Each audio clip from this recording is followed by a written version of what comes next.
Kabanata 3251. Dahan-daang tinanggal ni Diana ang suot na salaming pang-araw, kitang-kita ang mapang-akit nitong mga mata. Pero bakas sa mukha niya ang malayong tingin at sinamaan niya ng tingin si Harvey. Ang pagpunta niya dito ay tila natatakot siyang hindi makasama si Cynthia sa handaan. Nang mapagtanto iyon, isang malalim na ngiti ang ginawa ni Harvey sa kanyang labi. Inimbitahan kita sa handaan para sa atin, Cynthia. Paano ka naging bastos? Umasim ang ekspresyon ni Diana habang pinagmamasdan si Cynthia na masuyong hinihila ang braso ni Harvey. Kung malaman niyang Master Burton na may dinala kang tagalabas, magagalit siya. May mga kahihinatnan, alam mo ba? Young Master Burton. Napatingin si Harvey kay Diana matapos marinig ang pangalan, curious. Napagtanto niya na gusto siya ni Cynthia para maging kalasag niya. Gayunpaman, hindi siya nagalit tungkol dito. Sinabi sa kanya ni Ansel na ang mga tao mula sa India ay malamang nasangkot sa sitwasyon sa pagkakulong sa kanya. Kahit na mukhang si Cynthia lang ang habol nila, si Harvey naman siguro ang totoong target nila. Natural lang kay Harvey na maging panangga niya kung ganoon. Napangiti si Cynthia na parang hindi niya maintindihan ang sinasabi ni Diana. Ito ay isang pagpupulong lamang kung tutuusin. Harvey's my brother-in-law and also my best friend. Siyempre isasama ko siya. Malamig ang tingin niya kay Harvey. Bilang bahagi ng konseho ng negosyo ng Barotta, narinig na niya noon si Harvey. Alam din niya na ang kaibigan ni Frankie, si August, ay dumanas ng malaking pagkatalo laban kay Harvey. Isa pa, nakilala na niya si Lillian dati. Sinabi ni Lillian kay Diana na ginagamit lamang ni Harvey ang katayuan at awtoridad ni Mandy para magpakitang gilas. Napilitan si Harvey na isuko ang Hearthstone Corporation sa sandaling magalit sa kanya si Mandy. Hindi inaasahan ni Diana na kakapit si Harvey kay Cynthia sa lalong madaling panahon pagkatapos siya ay masipa sa pamilya. Pumunta siya dito para kay Cynthia. Walang pinapayagang mga pagkakamali. Hindi napigilan ni Diana ang galit matapos makita si Harvey. Mukhang hindi talaga ako gusto ni Miss Lee. Bahagyang napangiti si Harvey nang maramdaman niya ang malamig na tingin ni Diana. Hindi ko pipigilan kayong dalawa na magsaya kung ganoon. Aalis na ako. I won't go if you don't go, matigas na sabi ni Cynthia sabay kindat. Teresa Restaurant na lang tayo. Pumasok ka. Magsisimula na ang party. Agad na pinutol ni Diana si Cynthia, wala siyang choice kundi dalhin si Cynthia sa handaan ng gabing iyon. Binuksan niya ang pinto ng sasakyan habang naglalaro sa kanyang cellphone. Kahit na nakakagulat ang mga nagawa ni Harvey sa lungsod, wala siyang pakialam matapos marinig ang tinatawag ni Lillian na katotohanan. Not to mention, ang host ng party na si Eli Burton ay naaakit kay Cynthia sa unang tingin. Si Eli ay isang vaisya at isa rin sa mga pinagkakatiwalaang underling ni Frankie sa Barotta Business Council. Pambihira ang status niya. Sa mahiwagang bansa ng India, ang sistema ng caste ay nangangahulugan ng lahat, kasama ang katayuan ng lahat. Si Eli ay isang vaisya, ibig sabihin ang kanyang mga ninuno ay pawang mga negosyante. Masyadong kahanga-hanga ang kanilang awtoridad. Kung tutuusin, sila ay isang pamilyang puno ng royalty. Hindi lang matangkad at guwapo si Eli, ramdam din ni Diana ang isang espesyal na aura mula sa kanya. Alam niyang elite si Eli sa unang tingin. Ang pamilya ni Eli ay itinuturing ding medyo mayaman sa India. Dalubhasa ang pamilya sa paggawa ng mga generic na gamot. Si Eli ay naging isang tunay na nangungunang talento sa pamamagitan ng pagsunod sa mga yapak ng kanyang pamilya. Sinasabi na sa lakas at husay ni Eli, mas mahusay ang kanyang nagawa kung hindi dahil sa restrictive caste system. Pati si Frankie napatingin kay Eli. Si Frankie ay deputy chairman ng Barotta Business Council. Ang isang lalaking ganyang nakatingin kay Eli ay sapat na upang patunayan ang kanyang kakayahan. Gayunpaman, wala si Harvey kumpara kay Eli. Nasa ibang liga si Eli. Naniniwala si Diana na walang karapatan si Harvey na lapitan si Eli, gaano man talaga kahanga-hanga si Harvey. Ngunit matapos makitang determinado si Cynthia na sundan si Harvey saan man siya magpunta ay wala na siyang nagawa kundi dalhin silang dalawa. Pasok ka, kuya. Medyo nailang si Cynthia matapos makita ang malamig na ekspresyon sa mukha ni Diana. Gayunpaman, talagang gusto niyang makilala ang mga tao sa mga upper social circle ng Floatwell. Pakiramdam niya ay ganap na ligtas siya sa proteksyon ni Harvey. Si Cynthia ay mabilis na kinaladkad si Harvey sa backseat. Padabog na isinara ni Diana ang pinto nang hindi man lang sumulyap kay Harvey. Galit niyang tinapakan ang pedal, at pinaharurot ng malakas ang sasakyan palayo. Ipinarode niya ang sasakyan sa entrance ng private club. Nasa Floatwell sila, ngunit ang club mismo ay may napaka-authentic na Gangnam-style architecture. Parang ibang page ang lugar. Ang mga sapa at tulay sa paligid ng lugar ay sapat na upang ipakita ang klase nito. Sinenyasan ni Diana si Cynthia na pumasok sa loob bago humakbang sa harapan ni Harvey, na humarang sa daanan niya. Harvey, ano, wala ka bang self-awareness? Diana glared at Harvey coldly, her face fierce. Anong ibig mong sabihin? Tanong ni Harvey, na kalmado. Nagdilim ang mukha ni Diana sa isang iglap. Sinusubukan mo pa bang magpanggap? Ex-brother-in-law ka lang ni Cynthia. Hindi ka man lang makakapit sa sarili mong asawa ngayong hiniwalayan ka na niya. Ginagamit mo pa ang autoridad niya para lang magpakitang gilas dito. Kung hindi yun ang kaso, matagal ka nang namatay. Anong karapatan mong manatili kay Cynthia? Hindi mo pa rin ba naiintindihan ang dahilan kung bakit ka pinaalis sa pamilya Jean? Pinaplano mo bang kunin ang kapatid ng iyong dating asawa para sa iyong sarili? Mababa ang tingin ni Diana kay Harvey, at umaktong parang binibigyan siya ng magandang aral. Binabalaan kita, mas mabuting layuan mo si Cynthia. Hindi karapat-dapat ang isang tulad mo na makasama siya. Napangiti ng mahina si Harvey. Sa palagay ko, hindi mo ito gagawin sa simula. Hindi ka ba masyadong maingay? Walang kinalaman sa akin iyon. Galit na galit si Diana nang marinig ang mga salitang iyon. May sasabihin ako sa'yo. Ako ang matalik na kaibigan ni Cynthia dito. Hindi ko hayaang makikitang kaladkarin mo siya sa ilalim ng bus na iyon. Hindi lang sa wala kang karapatang habulin si Cynthia, pero wala ka ring karapatang maging kaibigan. Ikaw ay isang tao mula sa isang ganap na naiibang mundo. Dinala ko si Cynthia dito para makilala ang young master from India. Payag din si Tita Yates. Ang pagpapakita mo dito ay labis na hindi nakalulugod kay young master. Napakatigas ng mukha ni Diana. Hindi ka dapat nandito. Narito ang $15. Kumuha ka ng taxi at pagkain. Trituhin ito bilang isang libre. Pagkatapos ay kumuha si Diana ng pera sa kanyang pitaka at mayabang na iwinagayway ito. Nanlamig ang mga mata ni Harvey. Itutulak na sana niya ang pera sa bibig ng nakakainis na babae nang maputol siya. Maya-maya ay lumabas si Cynthia, pinipigilan siyang gawin iyon. Hindi ka pa rin pumapasok, Harvey. Hinawakan niya ang braso ni Harvey, natatakot na tumakas siya sa lugar sa sandaling magkaroon siya ng pagkakataon. Sinabi ni Harvey na hindi maganda ang pakiramdam niya, at aalis na siya. Akala ni Diana ay natakot si Harvey nang makita niyang hindi nag-react si Harvey sa kanyang mga banta.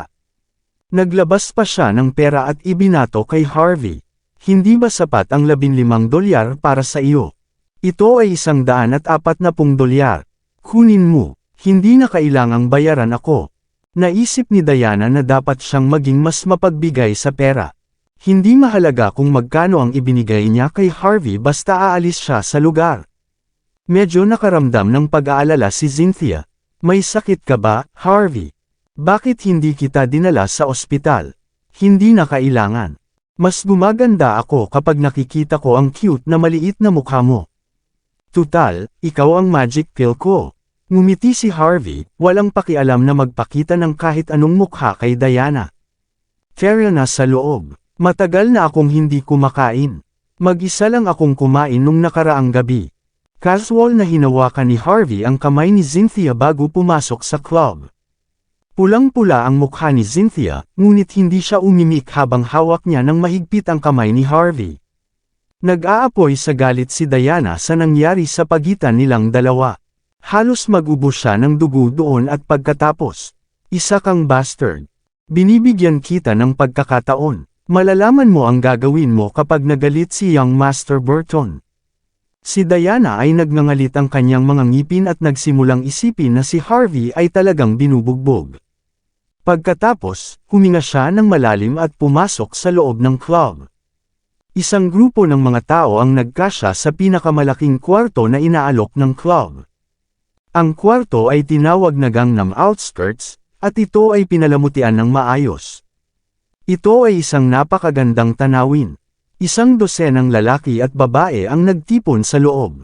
Lahat sila ay nakasuot ng magagandang damit at mamahaling accessories, lahat para ipakita ang kanilang napakalaking kayamanan at katayuan. Ang mga tao ay likas na tumangala nang makita nilang lumitaw si Diana at ang iba pa. Hindi mabilang na mga mata ang lumiwanag sa isang iglap. Natural, kung ikukumpara sa mga babaeng nagsisilbi lamang sa mga lalaki. Ang isang purong babae tulad ni Cynthia ay tila mas kaakit-akit. "Kakadating mo lang, Diana." Isang magiliw na binata ang lumapit kay Diana at niyakap ito. Siya ay gwapo at maganda ang pangangatawan, at nakasuot ng marangyang damit na may tatak mula ulo hanggang paa.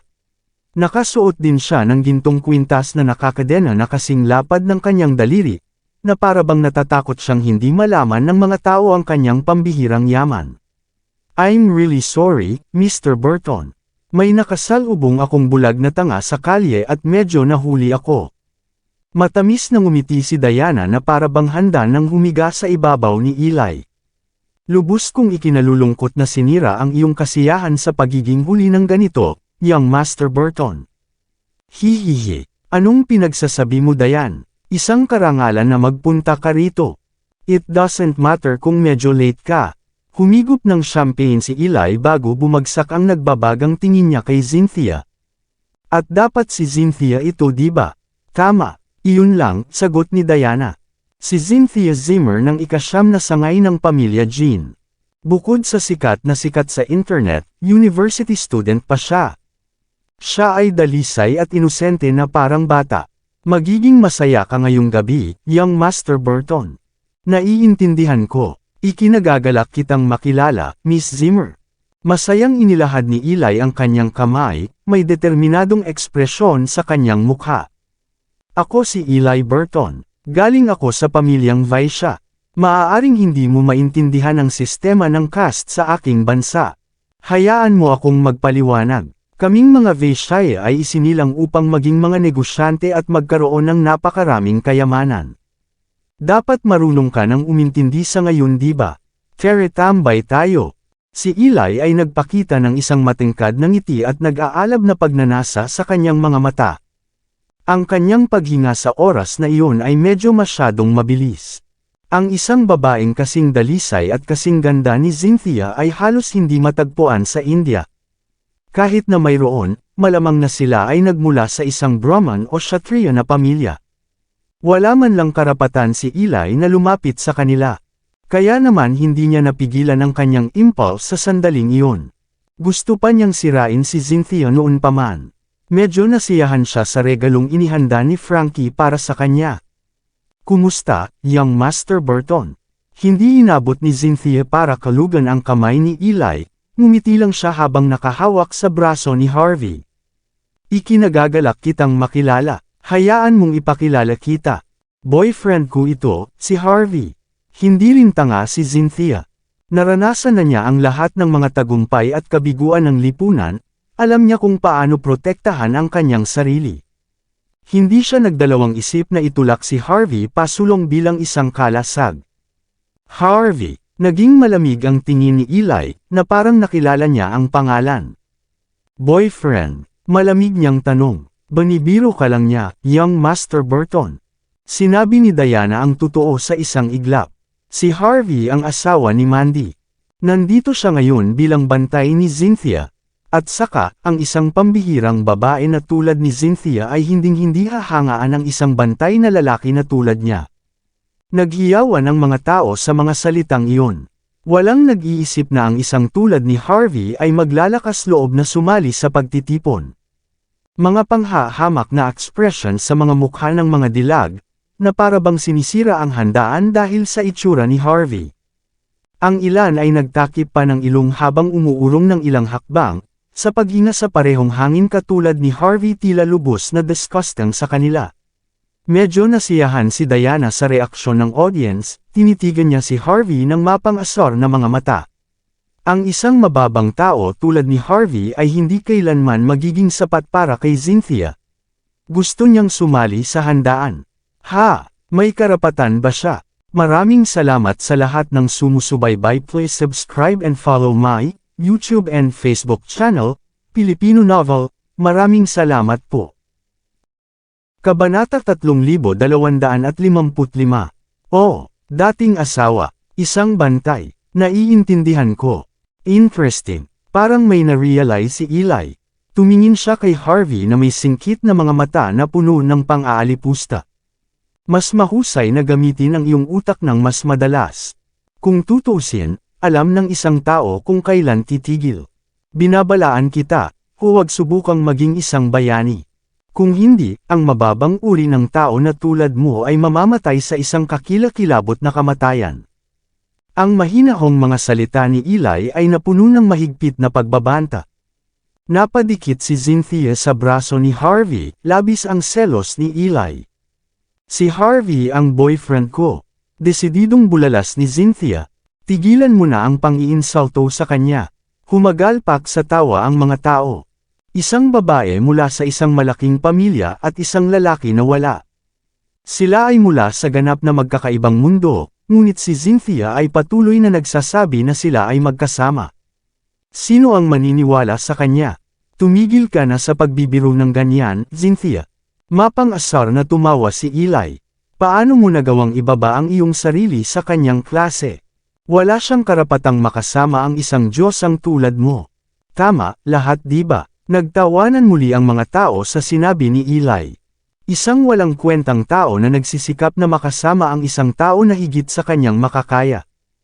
Anong biro? Bago pa man mapawi ang tawa nila, hinawakan agad ni Harvey ang balingkinitang baywang ni Cynthia at marahang hinalikan ito sa labi. Umalangaw-ngaw ang tunog sa buong kwarto. Mukhang madaling pakisamahan ang Diyosa kung tutuusin. Sapat na ang mahinang ngiti ni Harvey para mapatitig ang buong pulutong. Yung bastard, nag-aapoy sa galit si Eli, hanggang sa mag-ubo na siya ng dugo. He was totally attracted to Cynthia, but Harvey kissed her right before his eyes. Parang dinilaan ng ligaw na aso ang kanyang mahalagang birthday cake. Galit talaga si Eli, at masyadong malinaw ang pagpatay sa kanyang mga mata. Sino si Eli? Siya ay kabilang sa pamilya Vaishya. Dalubhasa ang pamilya sa paglikha ng mga generic na gamot. Nag-aral din siya ng yoga sa ilalim ng isang mahusay na guru mula sa India. Businessman lang siya, pero napakataas ng status niya. Bukod sa mga kababaihan mula sa mga Brahman at Kshatriya na pamilya, maaari niyang makuha ang sinumang gusto niya. Nagkaroon pa siya ng sweet moments kasama ang maraming Indian celebrities. Matapos pumunta sa Floatwell kasama si Frankie upang magsimula ng isang karera, ang lahat ay napunta sa kanyang paraan. Nasa kanilang palad ang lahat ng gusto nila. Hindi niya akalain na matatalo siya sa isang inaalagaang tao. Isang isinumpang lalaki ang nang-ahas na hamanin ako. Kailan nagkaroon ng karapatang gumawa ng ganyan ang isang maldito na langgam? May death wish ba siya? Nagalit din si Diana. Alam niyang pananggalang si Harvey, pero hindi niya akalain na magiging matapang si Harvey para halikan si Cynthia. Ito ay hindi katanggap-tanggap. Pulang-pula ang mukha ni Cynthia, at hindi niya alam na may balak si Harvey na gawin ang ganoong bagay. Siya ay ganap na nalilito, pinilit na iproseso ang kanyang halo-halong damdamin. Ngayon, naniniwala ka ba na akin na siya at ako? At saka, hiniwalayan ko ang kapatid niya para makasama siya. Nagulat ang mga tao matapos marinig ang mga salita ni Harvey York. Hindi sila makapaniwala na ang isang pambihirang babae tulad ni Cynthia Zimmer ay makakasama ng isang walang kwentang lalaki. Hamalakhak si Harvey, na para bang may balak siyang gawin ito upang patunayan ang sarili. Alam kong hindi ka naniniwala sa akin. Kung ganoon nga, siguradong marami pa akong magagawa. Pinulupot ni Harvey ang kanyang mga braso sa baywang ni Cynthia at binigyan siya ng isa pang halik. This time, hindi na talaga niya nahawakan ang labi ni Cynthia. Naghahalikan sila sa entablado, na parang sa mga pelikula. Para sa iba na nanunood, ang mag-asawa ay tila nagkakaroon ng madamdaming sandali sa isa't isa, ngunit sa katotohanan, magkadikit lang ang mga pisngi nila. Ngunit kahit na, ang display na ito ay medyo nakakagulat. Halos mahimatay si Cynthia, hindi niya maipaliwanag ang sitwasyon kung malaman ito ng kanyang ina at kapatid. Alam na alam niya kung ano ang magiging reaksyon ni Lillian Yates. Hinding-hindi niya hahayaang makasama ang kanyang anak na babae nang walang kwentang mapahamak. Lalo na si Harvey. Baliw ka, bastard. Kayong mga tao mula sa bansa H ay maihahambing sa mga sudro mula sa aking bansa. How dare you steal a Vaishya woman? Galit ka ba? Lalaki lang na may mataas na katayuan ang nararapat sa ganoong kagandang babae. May karapatan ka ba? Worth it ka ba? Kaya mo bang alagaan siya? Sabay-sabay na tumanggo ang karamihan. Malaki ang pagkakaiba ng India kumpara sa bansa H. Ang mga kababaihan sa bansa H ay independyente. Ngunit ang mga babaeng Indian, lalo na ang mga magaganda, ay mga laruan lamang ng mayayaman at makapangyarihan. Ang mga mababang uri ay walang karapatan na pagmamay-ari ang mga babaeng iyon. Kahit na gawin nila, mawawalan sila ng buhay sa mga kababaihan ng ibang klase. Iyon ang dahilan kung bakit nasasabi ng mga kabataan ang mga bagay na iyon. Isang mahinang ngiti lang ang ipinakita ni Harvey. Ang mga tao sa bansa H ay hindi masyadong maselan sa mga bagay gaya ng mga ito. May kalayaan tayo dito. Karapat-dapat man ako o hindi kay Cynthia. Kakayanin ko man o hindi siya naalagaan. O kung kaya ko siyang protektahan o hindi. Iyon ay wala sa iyong negosyo ngayon, hindi ba? Malamig na tawa ni Diana Lee. Ano bang pinagsasabi mo? Siya ang aking matalik na kaibigan. Paano ko siya hahayaang hilahin siya palayo? Tinanong mo ba kung handa siyang magtiis kasama ka? Kayo ba? Kahit na gawin niya, wala siyang alam. Bilang lalaki, dapat at least may alam ka. Napatingin si Diana kay Harvey. Yung natitirang manugang, hindi posibleng mabigyan ng magandang buhay si Cynthia. Sa paghusga sa sitwasyon ni Harvey, malamang na hindi niya mabibigyan ng mas malaking bahay si Cynthia, mapakain siya ng masasarap na pagkain, at makabiyahe sa ibang bansa taon-taon. How dare this bastard say that this is their freedom? How dare he? I don't need someone to take care of me, sagot ni Cynthia sa mahinang tono. Hindi niya pinansin, siya pa nga ang bahala kay Harvey. Ngunit para sa iba na hindi naiintindihan ito, sila ay napuno ng paghamak. Narinig mo yun anak, hindi ka kailangan ni Miss Zimmer para alagaan siya. Makinig ka sa akin. Bilang isang Indian Vaishya, kahit na wala akong ganoon kataas na katayuan, ang aking pamilya ay mayroon pa ring daan-daang milyong dolyar. Pero iniisip ko pa rin na hindi ko maaalagaan si Miss Zimmer. Ang young man in the buzz cut ay may nakakatawang ekspresyon sa kanyang mukha matapos makita ang confident na ekspresyon ni Harvey York. Dahil napakalaki mo magsalita, dapat may pera ka man lang, di ba? I wonder kung saang pamilya ka galing. Siguro mula sa isa sa 5 nakatagong pamilya. Sabihin mo na sa amin. Takutin mo kami. Hindi ka namin pipigilan na magkaroon ng kalayaan pagkatapos nito. Ang mga tao ay nagpakita ng mapang-asar na tingin. Natural, alam ng lahat na niloloko lang ng binata si Harvey. Ngunit iyon ay normal. Paano magkakaroon ng ganoong uri ng pera ang isang taong kakaligtas lang? Kung talagang mayroon siyang ganoong uri ng pera, kung gayon bakit siya naging may bahay ng isang tao noong una? Bakit kailangan siyang tanggalin sa pamilya? Daan-daang milyong dolyar. Kumunot ang noo ni Harvey. Sa totoo lang, hindi ko alam kung magkano ang pera ko. Hindi ako interesadong malaman iyon. Lahat sila ay mga numero lamang sa akin. Ang pinakamasayang sandali ko ay kapag kumikita ako ng ilang dolyar kada oras sa pagtatrabaho. Hindi ka interesado sa pera. Naningkit ang mga mata ng mga dilag sa sinabi ni Harvey. Hindi interesado sa pera. Sa palagay ba niya siya ang pinakamasaya na kumikita ng ilang bucks sa isang oras? Itigil mo na ang pagpapanggap. Maging si Cynthia Zimmer ay bahagyang nagulat. Alam niyang napaka-impress ng kanyang bayaw. Wala siyang pakialam sa mga share ng Hearthstone Corporation. Ngunit ito ay sobra na. Malamig na tawa ni Diana Lee. Matapos sukatin si Harvey, na nanunuya siya. Hahaha. Humagalpak ng tawa si Eli Burton at ang iba pa. Bakas sa mapanukso nilang mga mata ang pangungutya at pangungutya nang makita si Harvey. Isang numero lang. Hindi siya interesado sa pera. Hindi lang sa Floatwell, ang mga taong may ganitong pag-iisip ay maaaring mangibabaw sa Wall Street. Ngunit ayon sa alam ni Eli, ang mga taong kayang gumawa ng ganoong bagay ay napakabihira.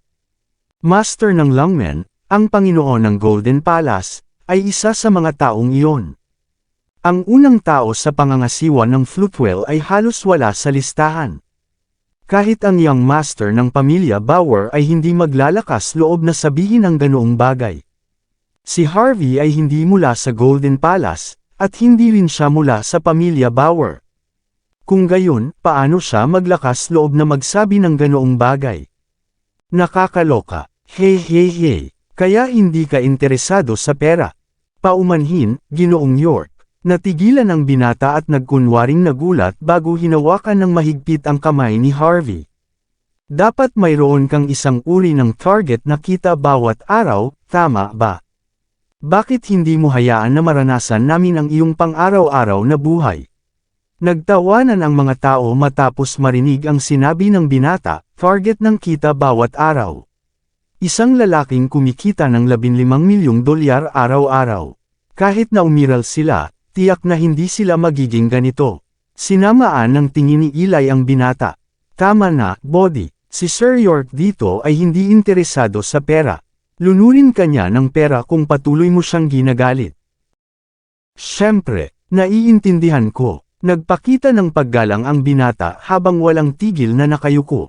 Pasensya na kung nagkamali ako, Sir York. Huwag mo akong lunurin sa target mong kita. Takot na takot ako. Ang lahat ng aking mga ari-arian ay nagkakahalaga lamang ng 1 dosina ng iyong target na kita. Si Bodhi ay nagsuot ng takot na ekspresyon habang magalang na yumuko sa harap ni Harvey York, na naging sanhi ng pagtawa ng mga tao. Naging clown si Harvey sa mata ng mga magagandang babae. Ang isang tao sa iyong uri ay dapat na ang pinakamahusay sa Floatwell, Sir York.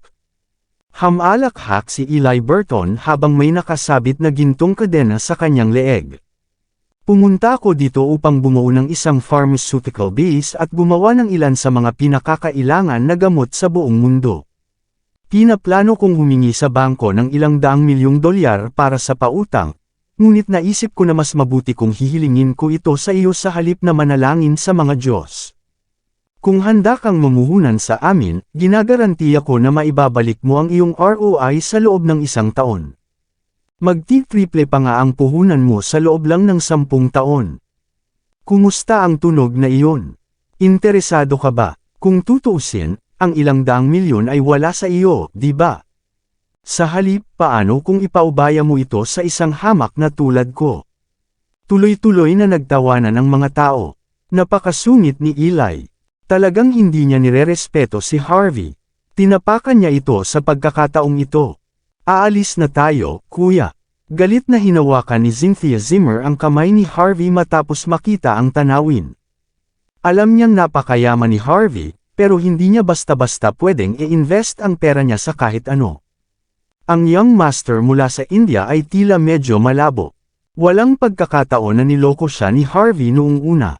Hinaway-kaway ni Harvey ang kanyang kamay, sinenyasan si Cynthia na kumalma. Sumulyap siya pagkatapos kay Eli. Base ng parmasyutiko. Kung ito ay isang tunay na proyekto, at hindi ka lang gumagawa ng mga generic na gamot, mukhang maganda kung maaari mong igarantiya ang aking pera pabalik sa 1 taon at doble ang interes sa 10 taon. Paano ito? Magsusulat ng mga panukala at maghanda ng mga dokumento para sa paunang yugto. Padalhan din ako ng kopya ng mga dokumento ng pag-aproba ng Estado. Kung ito ay totoo, at ginagarantiyahan mo ang isang tubo mula dito, mamumuhunan ako ng 1.5 bilyon. Balak ni Eli na ipahiya ng lubusan si Harvey, ngunit hindi niya iniisip na tumulong basta't kumikita ang proyekto. Kung tutuusin, bihira ang sinumang mag-alok na magtrabaho para sa kanya. Gusto mo ng proposal? Maaari kang mamuhunan ng 1.5 bilyong dolyar. Nagkagulo ang mga tao, kahit ang young master ng pamilya Bauer ay hindi maglalakas loob na sabihin ang ganoong bagay. Ang 1.5 bilyong dolyar ay hindi maliit na bilang. Kahit na ang isang nangungunang pamilya ay hindi magtatago ng ganito kalaking pera para sa kanilang sarili. Bakit ganito pa ang pagpapakita ni Harvey kung hindi naman niya alam ang ganoong bagay? Naniniwala ang lahat na si Harvey ay isang mapagmahal lamang na nagpapakita ng atensyon. Hindi lang siya nagkulang sa self-awareness matapos siyang ipahiya ni Eli, lalo pa niyang pinagmukhang tanga.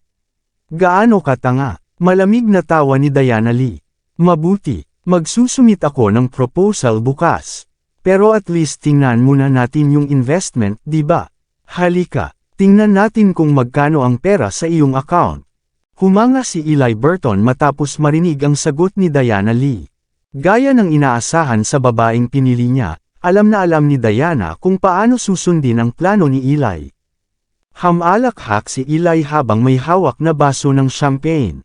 Halika, halika at tingnan. Ang pinakamahusay na young master ng Floatwell ay maaari lamang mamigay ng 1.5 bilyong dolyar. Wala talaga siyang interes sa pera. Tingnan natin kung magkano ang pera niya. Gawin mo ang pagkakataong ito para makausap siya. Baka pwede natin siyang hilingin sa susunod na puhunan. Ganap na ang pinakamahusay ng Floatwell. Invincible ka. All greetings Sir York. Nang hilingin ni Eli na lumapit ang lahat, ang kanyang mga kaibigan ay nagsimulang magkunwaring yumuko kay Harvey York habang nambobola siya. Kahit sino ay masasabing niloloko lang nila si Harvey. Hindi naman ito seseryosohin ng lokong ito diba? Malamig na nagtawanan ang mga dilag sa naturang palabas. Tingnan natin kung paano siya patuloy na nagpapanggap ngayon. Ding! Nag-vibrate ang cellphone ni Harvey. Bigla niyang kinuha ang phone niya para tingnan ang notifications. Pero nadulas ang daliri niya at nag-click sa voice broadcast sa text niya. Mahal na kliyente, ang iyong quarterly dividend mula sa Mordo Casino Palace Las Vegas ay 1.5 bilyon. Gulat na gulat ang lahat, ni hindi sila makapag-react sa sitwasyon. Maging ang mataas at makapangyarihang Veshaya, si Eli, ay namangha. Natahimik ang lahat habang nakatitig kay Harvey. Walang nag-isip na magkakaroon siya ng ganito kalaking pera sa maikling panahon. Napalunok ng laway si Bodhi. Hindi pa siya nakakita ng ganito kalaking pera sa buong buhay niya. Si Diana, na kanina pa nakatingin kay Harvey ng mga sandaling iyon, ay naramdamang nagsimulang manginig ang kanyang mga daliri. Gusto niya talagang yakapin siya ni Harvey ngayon. Maging si Cynthia Zimmer ay natigilan. Hindi niya inaasahan na kikita talaga si Harvey ng ganito kalaking pera. Nagulat si Harvey sa notification bago siya natauhan. Ito ay dapat ang pamilya Mendoza. Kung tutusin, si Harvey ay dati nang nanalo ng kaunting pera mula kay Jason Leo. Kasama ang negosyo ng pamilya Mendoza ay natural lamang para kay Harvey na maibalik ang ganitong kalaking pera. Alam ni Yona Mendoza na pupunta si Harvey sa Floatwell, kaya pinadala niya rito ang pera sa lalong madaling panahon. Siguro natatakot siyang hindi magiging sapat kay Harvey ang 1.5 bilyon. Nagnganga ang ngipin ni Eli habang nakatulala pa rin ang lahat.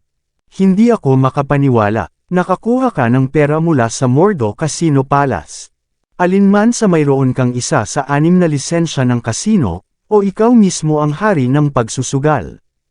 Pero mistress ka lang. Wala kang ganyang talento. Nadulas ang daliri mo. O nag-download ka ba ng voice app para magpakitang gilas? Kung talagang kaya mo, bakit ka pa naging taga-bantay na lalaki? Pakiramdam ng mga ito ay tuluyan na silang naloko ni Harvey. Isa lang siyang mistress na pinalayas sa bahay. Walang paraan para kumita siya ng ganito kalaking pera. Alam ba niya kung gaano karaming mga zero ang nasa 1.5 bilyong dolyar? How dare he still show off at a time like this? Kabanata 3260. Napagtanto ng lahat ang nangyari nun. Alam ko, tingnan kung paano siya nagbihis. Walang paraan na mayroon siyang ganoong uri ng pera. Nagpapakita ka lang ng ilang sound up. Gaano ka kamakasarili? Nakakahiya ka kay Miss Zimmers. Tingnan mo ang sarili mo. Hindi ka pa nakakita ng ganito kalaking pera. Nagbibiro lang sina Young Master Burton at Young Master Bodhi.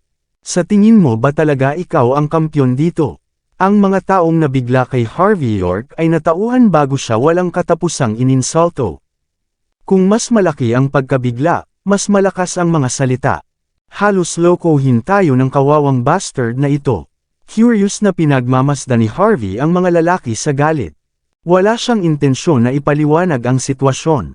Napakaliit lang ng mga ito sa kanya. Damn, you can't talk about my brother-in-law like that.